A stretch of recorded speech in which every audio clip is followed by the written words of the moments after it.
In the summer of 1999, a routine family vacation in the Oregon wilderness transformed into one of the most perplexing disappearance cases in Pacific Northwest history.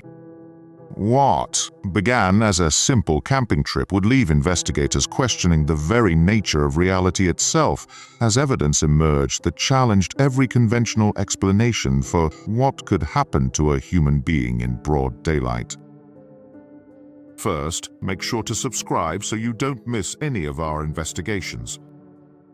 It was July 15th, 1999, in the early afternoon, when the Abkowitz family arrived at Crater Lake National Park in southern Oregon.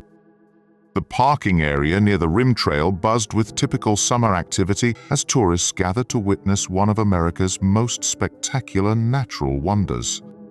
Stephen Abkowitz, a 42-year-old software engineer from Portland, stepped out of the rental car alongside his wife, Margaret, and their two teenage children, Sarah and David.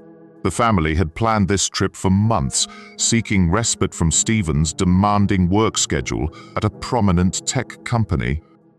Stephen appeared in good spirits that day, according to multiple witness statements collected by park rangers.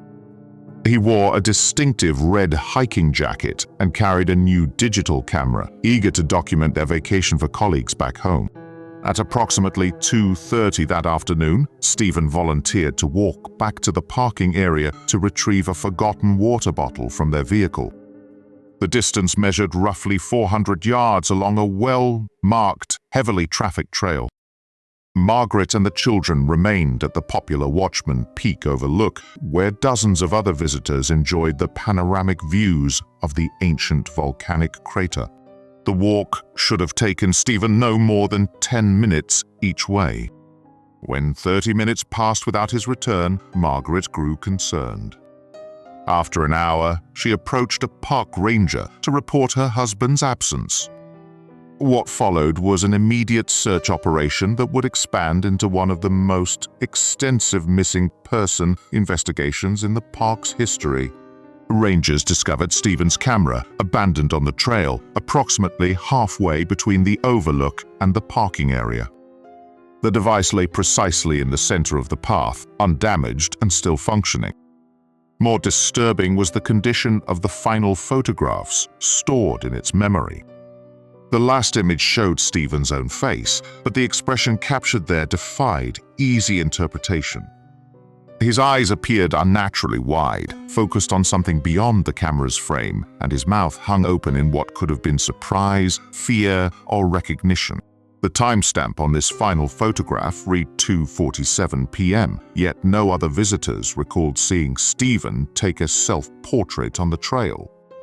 Several hikers who passed through that exact location during the relevant time frame insisted they would have noticed someone stopping to photograph themselves in such an unusual manner. Search teams combed every inch of the surrounding wilderness for 72 hours straight. Bloodhounds lost Stephen's scent at the precise spot where the camera was found, as if his trail simply vanished into thin air. Helicopter crews equipped with thermal imaging detected no trace of human presence beyond the established search perimeter. On the second day of the search, rangers made a discovery that complicated their understanding of the case. 3 separate witnesses came forward with identical accounts of seeing Stephen in locations that contradicted the timeline entirely. A park maintenance worker reported observing Stephen near the visitor center at 3:15 p.m., nearly 30 minutes after the final photograph was taken. A tour guide claimed to have seen him boarding a shuttle bus at 3:45 p.m. Most unsettling was the testimony of elderly park volunteer Helen Morrison, who insisted she had spoken with Stephen at 4:20 p.m. near the gift shop. Morrison described their conversation in precise detail, noting that Stephen seemed confused and repeatedly asked about the location of his family. She remembered his distinctive red jacket and recalled that he appeared to be searching for something he had lost. The timeline made no logical sense. If Stephen had indeed been at these various locations after 2:47 p.m., how could his camera have been abandoned on the trail at that exact time? Security cameras throughout the park were reviewed extensively, but none captured any footage of Stephen after the family's initial arrival. On the third day, searchers discovered something that transformed the investigation entirely. Deep in the forest, nearly 2 miles from where Stephen was last seen, they found a section of old-growth Douglas fir trees that bore fresh scratch marks. The gouges appeared to have been made by human fingernails, carved deep into the bark in what seemed like desperate attempts to leave a message. The scratches formed no recognizable letters or symbols, but their pattern suggested urgency and distress. Laboratory analysis confirmed that skin cells and blood found in the bark grooves matched Stephen's DNA profile. Yet, the location of these markings posed an impossible puzzle. The scratches were positioned 12 feet above ground level, far beyond the reach of any person standing on the forest floor. Additional evidence emerged that defied rational explanation. Stephen's rental car keys were found inside the locked vehicle, despite the fact that he had taken them when he left to retrieve the water bottle. The car's electronic entry system showed no record of being accessed after the family's arrival. Margaret possessed the only spare key which had remained in her purse throughout the afternoon. The water bottle Stephen had supposedly gone to retrieve was discovered in Margaret's backpack, where she insisted it had not been before.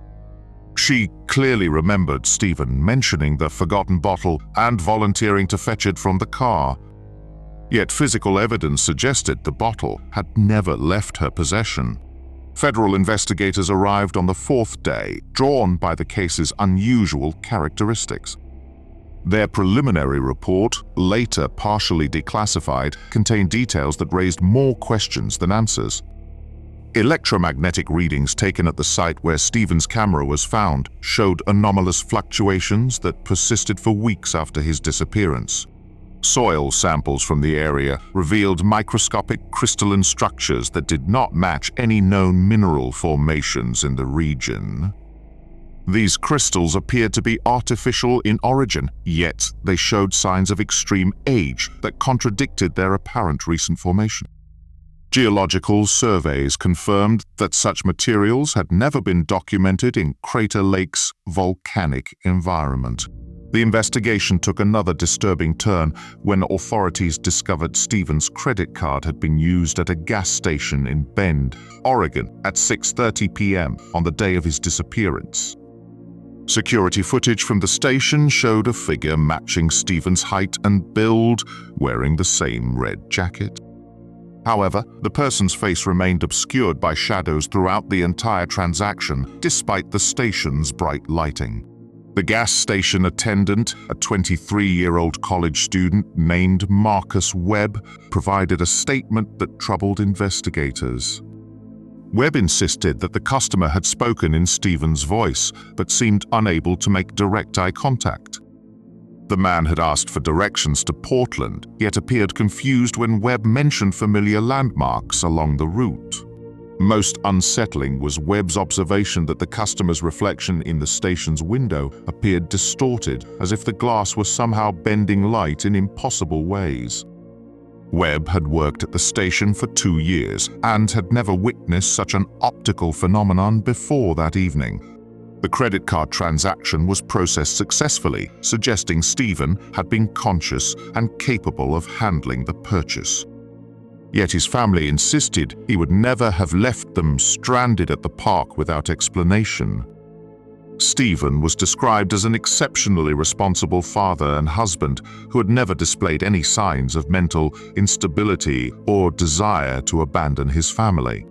3 weeks after Stephen's disappearance, hikers discovered additional evidence in a remote section of the park.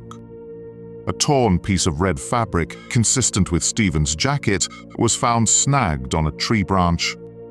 The fabric showed signs of exposure to extreme temperatures, with portions appearing to have been frozen and then rapidly thawed. Weather records indicated that temperatures in the area had remained consistently warm throughout the period in question. Chemical analysis of the fabric revealed the presence of compounds that do not occur naturally in the Pacific Northwest environment. These substances appeared to be organic in origin but matched no known plant or animal materials in scientific databases. The compounds showed signs of rapid decomposition, suggesting they had been deposited on the fabric very recently. The final piece of evidence emerged 6 months later, when winter snows began to melt in the spring of 2000. A park ranger conducting routine trail maintenance discovered Stephen's wallet buried beneath a pile of rocks near a remote creek bed. The wallet contained all of Stephen's identification and credit cards, including the card that had been used at the Bend gas station. The wallet's leather showed signs of prolonged exposure to water, yet the documents inside remained perfectly preserved and dry. More puzzling was the discovery of a photograph tucked behind Stephen's driver's license. The image showed the Abkowitz family at the Crater Lake overlook, but Stephen appeared to be missing from the group. Margaret and the children were positioned exactly as they had been that afternoon, yet the space where Stephen should have stood was empty. Margaret insisted she had never seen this photograph before and could not explain how it had come to be in Stephen's wallet. The image quality and lighting conditions matched other photos taken that day, but no family member recalled posing for a picture without Stephen present. The official investigation was quietly suspended after 14 months, with Stephen's case classified as a voluntary disappearance, despite the overwhelming evidence suggesting otherwise. The FBI's final report, heavily redacted when released under Freedom of Information Act requests, contained numerous references to anomalous circumstances and unexplained phenomena that warranted further study. Internal memos between federal agencies, later leaked to researchers, revealed that Stephen's case had been linked to a pattern of similar disappearances in national parks across the western United States. These cases shared common elements: missing persons who vanished from well-traveled areas, abandoned personal items found in impossible locations, and witness testimonies that contradicted physical evidence. The Abkowitz family eventually relocated to the East Coast, seeking distance from the painful memories associated with their Oregon experience. Margaret rarely spoke publicly about Stephen's disappearance, but in a brief interview granted to a local newspaper in 2003, she made a statement that haunted investigators familiar with the case. She claimed that in the months following Stephen's disappearance, she had received phone calls at their Portland home. The calls came sporadically, always late at night, and consisted of nothing but breathing sounds. Margaret insisted the breathing pattern matched Stephen's distinctive rhythm, which she had grown familiar with during their 15 years of marriage. The calls stopped abruptly when the family moved across the country, suggesting that whoever was making them had specific knowledge of their location. Phone company records showed no trace of these calls, despite Margaret's detailed logs of when they occurred. What do you think really happened to Stephen Abkowitz during those crucial 17 minutes on the Crater Lake Trail? Subscribe to explore more cases where reality itself seems to unravel at the edges of our understanding.